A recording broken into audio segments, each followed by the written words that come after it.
la maison, tu es mal à l'aise. C'est quand tu es en dehors de ta maison que tu es à l'aise. Amen. Je connais plein de gens comme ça. Un collaborateur avec lequel on travaille, mais on finit le travail, chaque fois que je le vois, il a une moto, il passe souvent devant la rue qui passe devant moi, mais il rentre souvent tard. Un matin, je lui ai demandé quand on était au bureau, je lui ai dit, mais toi, quel que soit l'heure où on finit le travail, toi tu rentres, il me dit, je préfère un détail que le bientôt passer à la maison là. C'est toujours chaud. Chez lui, c'est devenu un enfer. Je ne peux pas permettre que chez vous soit un enfer. Alors si l'Éternel est ton berger, il va faire en sorte que ta famille, ta maison, ton foyer soient des eaux paisibles. Si ce n'est pas l'Éternel qui te conduit, il n'est pas ton berger, le diable va te conduire dans des eaux troublées, dans des eaux chaudes. Écoutez, la Bible dit que les femmes qui ne sont pas sages, des femmes qui ne sont pas, qui marchent, qui ne craignent pas l'Éternel, sont comme des caries dans les joues. Ce n'est pas seulement les femmes, c'est un langage, ça peut être aussi l'homme. Amen.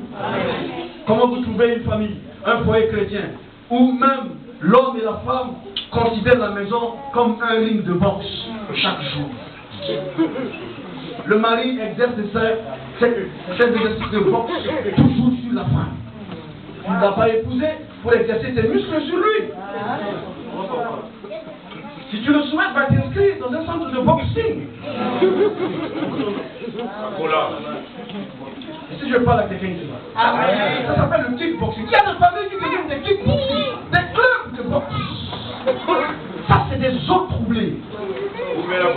Et si l'Éternel est ton berger, il ne peut pas faire en sorte que tu sois dans des eaux privées, des eaux troublées, je vous le dis. Quelqu'un dit Amen. David dit, l'Éternel est mon berger, il me conduit dans des eaux paisibles. Voilà ce que l'Éternel fait. Si tu fais de lui ton berger, il va t'entrer, te faire entrer dans ta destinée. Tu auras une meilleure famille. Si tu es jeune et que tu n'as pas encore cette pensée et que ça y est pour toi dans ta pensée comme un projet, mieux vaut pour toi à partir de ce moment quand l'Éternel est ton berger. Apprends à marcher avec le Seigneur. Quand on dit berger, et Jésus a dit, le bon berger, il marche devant les brebis et les brebis font quoi? Elles le suivent. Suis Jésus. C'est le plus bon berger. Il ne va jamais te conduire vers la mauvaise personne. Amen. Si c'est vraiment lui. Amen. Parfois c'est toi qui fais le choix, après tu vas négocier avec le Seigneur dans la prière là-bas. C'est ça là, je veux Seigneur. Est-ce qu'une brebis peut montrer le chemin à son berger? Quand tu fais ton choix, comme ça là, après tu dis, après tu vas, il y a même des frères, des amis jeunes poussins, ils font leur choix. Avec les jeunes. Ça c'est la punition. Amen. Amen. Ah oui. En fait, je ne fais rarement, ici au pays, c'est rarement je fais l'office pastoral. On appelle ça les permanences. Parce que je n'ai pas le temps, je travaille à mi-temps. Donc c'est les pasteurs qui travaillent en plein temps qui font souvent des permanences. Mais un jour, pendant que j'étais en vacances, on m'avait donné ce travail. Pendant un mois, je devais faire les permanences. Mais c'est comme ça que j'ai compris que la plupart des sœurs qui viennent consulter le pasteur, c'est pour chercher Marie. Il y en a qui viennent même avec des noms. Je dis, pasteur, c'est pour prier pour celui-là. Vraiment, ne sais pas qui c'est lui.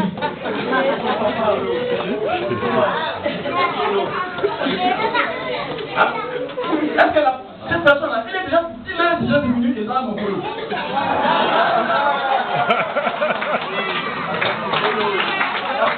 Dans mon boulot. Non, cette personne, dans mon boulot.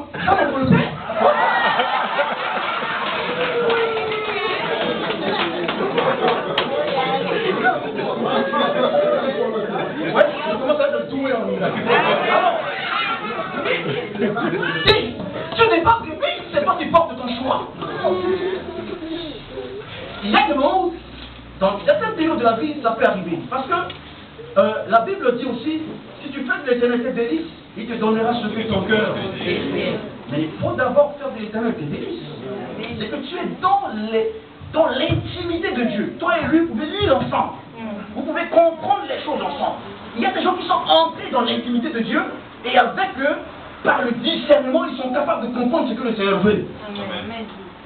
Mais à cette étape, c'est dangereux de s'y mettre. Amen. Fais de l'éternel ton berger, tes délices, et il t'accordera ce que ton cœur désire. Mais David dit, moi je fais de l'éternel mon berger, et il me conduit dans des eaux paisibles. Le verset 3. Il restaure mon âme. Bref, il restaure mon âme. Vous savez, David, c'est un homme de Dieu très capricieux. Parfois, on ne le reconnaît pas dans ce qu'il fait. Il pose des actes qui dépassent l'imagination de l'homme. Vous avez appris l'histoire où tout le monde veut partir à la guerre, et lui là, il vadrouillait sur le toit, et puis il va se laisser distraire par la convoitise d'une femme. C'est fou, un homme comme ça, qui craint Dieu. David a fait l'expérience de tomber plusieurs fois, mais il a compris que chaque fois qu'il tombe, le Seigneur vient l'encourager. Amen. Le Seigneur vient le restaurer. Si vraiment le Seigneur est ton berger, tu ne peux pas tomber définitivement à terre. Il peut arriver des moments où tu tombes, mais tu te relèves tout de suite. David a dit, restaure mon âme toujours. Comme mon âme est épuisée, comme mon âme est fatiguée, comme mon état d'esprit est fatigué, comme mon état d'esprit, mon état d'âme fait des choses négatives, il vient toujours, il restaure. Restaurer quelque chose, c'est réparer la chose. C'est renouveler la chose. Amen. Parce que la Bible déclare que l'homme de Dieu, 7 fois, il peut tomber. 7 fois, le Seigneur va le lever. Proverbe chapitre 24, le verset 20. 7 fois tu peux tomber, 7 fois le Seigneur te relève du nouveau. Attention, il n'est pas en train de vous dire d'aller tomber parce que le Seigneur te permet de tomber. Ça fait parce que je suis en train de te dire. Parce qu'il est écrit, et on nous a dit ça le dimanche passé, que c'est lui qui est debout. Prenne garde de ne pas tomber. Amen. Amen. Mais ça veut dire quoi, il restaure mon âme? Il y a des gens qui tombent. Ils ne veulent plus se relever. Amen. Amen. Si vraiment le Seigneur est ton berger, même si tu tombes, ça ne tardera pas qu'il viendra t'encourager pour que tu te relèves. Ça ne tardera pas.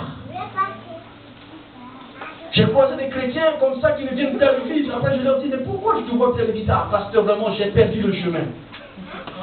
Mais retourne-toi, comme tu as perdu le chemin. Retrouve tes traces par lesquelles tu t'es perdu. Tu vas retrouver l'église. Si toi-même tu en es conscient, Dieu restaure l'âme de ceux qui marchent avec lui. Mais si vous trouvez quelqu'un qui tombe définitivement, quand vous le croisez, vous l'exhortez, il trouve toujours des excuses. Il a beaucoup de raisonnements. Il a beaucoup d'explications. Ce n'est pas quelqu'un dont l'Éternel est le berger. Est-ce que je parle à quelqu'un? Amen. La partie B.